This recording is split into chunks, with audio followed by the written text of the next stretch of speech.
Pertama dari Ustaz Ilman Paroca. Bagaimana hukumnya seorang yang melakukan senggama di luar nikah, gitu ya, yang belum menikah di bulan Ramadan? Pertama, di bulan Ramadan, pertama tetap batal puasanya. Jangankan belum menikah, dengan manusia sama binatang pun akan tetap batal. Bembek ingat sim serius sila paham. Ya, akhirnya adik-adik sama kambing nanti tetap puasanya menjadi batal dan nanti dia kena dengan kafarah. Apa kafarahnya? Berpuasa 2 bulan berturut-turut. Ya. Jadi puasa 2 bulan berturut-turut. Kalau dia bolong sekali, misalnya sudah 1 bulan bolong, maka nanti harus diganti lagi. Ya, itu kafarah bagi si laki-laki. Tapi tidak diberikan kafarah untuk perempuan. Kenapa tidak untuk perempuan? Karena kalau perempuan diberikan kafarah berpuasa 2 bulan berturut-turut, maka dia tidak akan sampai 2 bulan. Kenapa? Karena mereka diberikan haid. Ya, biasanya perempuan itu 15 hari nanti haid, 25 hari biasanya haid. Ya, makanya dia tidak bisa untuk diberikan kafarah 2 bulan berturut-turut. Maka itu hanya dikhususkan untuk laki-laki saja yang diberikan hukuman. Sekalipun Anda sebagai laki-laki yang dipaksa oleh perempuan, terpaksa mesti dengan ini, bu nganjang semana om lagu, tetap masih demilih, tetap Anda harus membayar kafarah. Ya, begitu Ustaz Ilman. Dengan siapapun, dengan binatang, ayam dan seterusnya.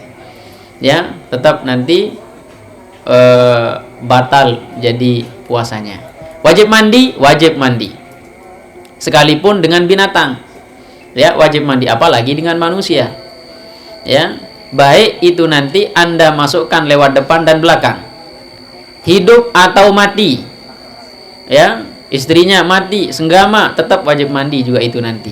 Dan puasanya juga menjadi batal dan seterusnya. Ya, gitu ya.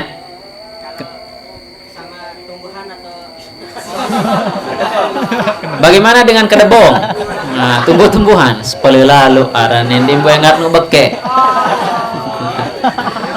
Ya, apakah menjadi batal? Kalau yang seperti itu tidak, kalau tidak mengeluarkan air mani, karena itu tidak punya kemaluan. Ya, berbeda kalau binatang. Kalau binatang punya kemaluan, punya kemaluan. Ya, kelikit kance, mun bau semai lek semenok menjak. Gawe, nauzubillah lagu aran. Ya, tapi kalau dengan tumbuh-tumbuhan itu mereka tidak punya kemaluan. Ya. Nah, paham toh? Ya. Kemudian untuk yang perempuan, tadi Ustazah Salma, memang aturan dalam shaf, dalam kitab Ibanatul Ahkam dan dalam kitab Hasaisul Ummatil Muhammadiyah, aturan menggunakan shaf itu, perempuan itu dalam mengisi shaf harus dimulai dari belakang. Belakang ulil ente mulai. Lamun banin laki-laki dari depan. Itu aturan dalam membuat shaf. Ya. Kenapa tidak dari depan? Dikhawatirkan nanti ketiga si laki-laki sujud arak sugul lapah jaga misalnya. Ada yang saja leman tingat dan seterusnya. Itu ilatnya juga nantinya. Tapi dalam aturan membuat shaf itu, perempuan itu harus dimulai dari belakang. Itu aturannya. Ya, muri leman mulai. Nah, kalau laki-laki mulai dari depan. Paham tom? Contoh misalnya, ini masjid. Ya, datang laki-laki. Nah, shafnya mulai dari depan. Ini terakhir di masjid. Nah, berdiri. Nah, ini datang lagi. Laki-laki. Pasang hijabnya. Nah, ini datang perempuan.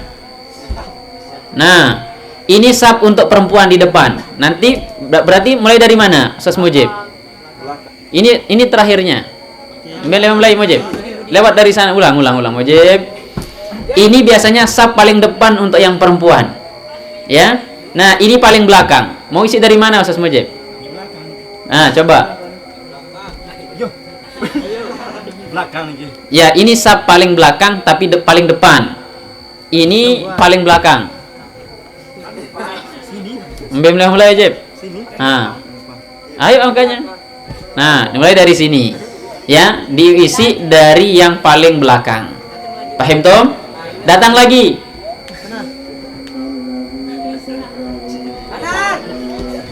Nah, ini aturan yang sebenarnya. Maka kalau yang perempuan dapat dilihat siapa sih yang paling arun datang lek masjid sebenarnya paling murid, ndek paling julun. Ya, tapi kebanyakan kita mulai ngisinya dari depan. Seharusnya diisi mulai dari, tapi kaidah kebiasaan kita di sini itu dimulai dari depan. Kenapa? Karena ada tabir. Tapi dalam aturan hadis memang dimulai dari belakang. Bagaimana kalau misalnya safnya tidak lurus? Ya, safnya tidak lurus. Ya, ada yang di depan, ada yang di belakang. Makanya dulu Al-Imam Sayyidina Umar ketika meluruskan saf dia pakai pedang. Ya, sawu sufufakum fa inna sawu sufufakum fa inna taswiyatas sufuf min tamamis shalah. Meluruskan saf itu adalah sebagai bentuk kesempurnaan salat. Berarti kalau tidak lurus kurang sempurna nanti salat jamaah kita. Makanya harus diluruskan. Ya. Tapi apakah salatnya tetap sah? Sah. Pahala jamaahnya juga tetap berlaku, akan tetapi kurang sempurna pahalanya. Kenapa? Karena masih ada tempatnya bolong-bolong. Maka sebenarnya yang bolong, yang tahu aturan dalam ilmu fikih harus geser. Contoh misalnya ke sana Zaipi. Ya. Nah, ke sana. Imam satu. Sesuai beta jadi imam. Terus yang dua belakang. Masuk Ustaz Mujib. Nah, masuk lagi satu. Nah, sekarang ada sab ini di belakang. Nah, ini. Ya, kemudian Ustaz Rian sekarang kentut. Bas. Bentan Ustaz Rian. Bentan Rian. Hah? Kalau side kentut gimana cara side? Gimana cara orang kentut? Dalam keadaan sholat tadi, kentut Rian, bas. Nah, terus bentam sugul. Nah, ini tuh anak sugul nih. Bukan, salah itu. Gimana cara orang keluar? Itu Rian. Sugul. Bas, ngentut. Bas, keluar Rian. Bentam sugul Rian. Itu Rian. Innalillah. Kalau dalam keadaan sholat sana.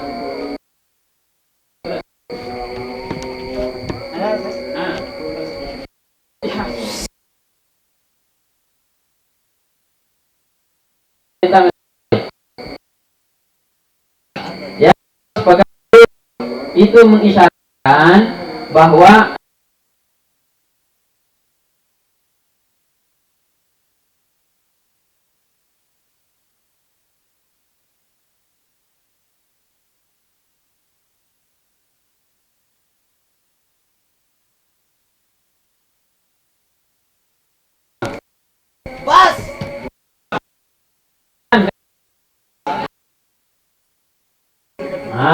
sekarang di mana sih, Dek?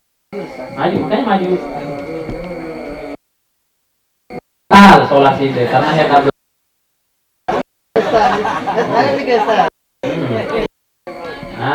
Boleh. Itu caranya. Isi saf. Ini tidak pernah belajar siapa yang bergerak. Siapa yang bergerak?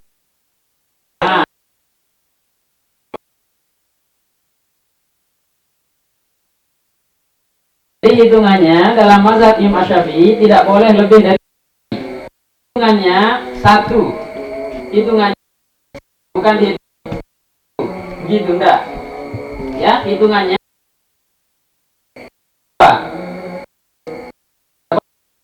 kalau 1, 2, 3 batal itu. Ya. Nah, harus gesernya 1. Kalau seperti ini sampai 1000 langkah pun tidak akan batal, tapi dengan catatan ada jeda. Paham? Yentan dengan jamaah ini penting soalnya. Sama juga seperti ditepuk. Ya, ketika ditepuk juga bukan nepuknya sebelum takbir. Baik kita lihat. Ini. Salah. Ya. Jadi takbir dulu baru ditepuk. Ya, cukup begitu saja. Dan jangan tepuk ketika lagi sujud, ruku. Ya, baru datang. Baru sujud. Nah, paham belum? Kelas. Al-Fatihah.